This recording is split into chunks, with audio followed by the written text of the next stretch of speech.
నేడు Jagapeta Rythu Mitra seeds Jagapeta shop కాడికి పోయినాం.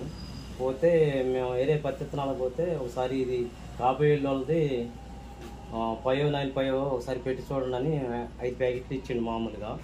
ఈ 5 పెట్టి చూడండి ఈ సంవత్సరం ఎట్లా ఉంటుందో చూసి రిజల్ట్లో దాన్ని బట్టి ముందుకు పెట్టుకుంది అని అంటే 5 ప్యాకెట్లు మేము ప్రత్యేకంగా ఒక 30 సుమారుగా వేసింది.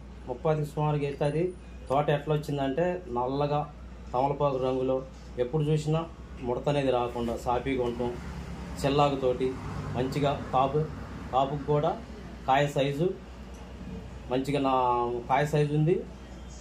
విత్తనం కూడా ఈ క్రాప్ వెళ్ళదంటే మేము తాలు అనేది లేదు. క్రాప్ వెళ్ళదంటే సరే మాకు అంతగా అనుభవం లేదు. అంతకుముందు ఈ చెప్పిన కానించి ఈ రైతు మిత్ర సాపోడు చెప్పినాక తీసిపోయి వేయటంతో క్రాప్ వెళ్ళి అంటే మాకు విత్తనం మీద నమ్మకం అనేది కలిగినాక మళ్ళీ ఈ సంవత్సరం నెక్స్ట్ ఇయర్ కూడా వేయాలనుకొని మేము ఫోన్ చేయడం జరిగింది. ఉండే రాండి అది ఉంది, CS9 కూడా ఉంది, అది ఇది సేమ్ క్రాప్ వెళ్ళదే, అదే పెట్టుకున్నాయో లేదు ఇది పెట్టుకున్నాలే అని సార్ ఫోన్ చేస్తే అడిగితే చెప్పిండు. మళ్ళీ మేము అదే విత్తనం క్రాప్ వెళ్ళకి తీసుకోవడానికి వచ్చినాం షాప్ కాడికి. ఎక్కడి నుంచి వచ్చారు మీరు? గంధసిరి మాది, మండలం. నా పేరు తొండకొండలు, మండలం గంధసిరి.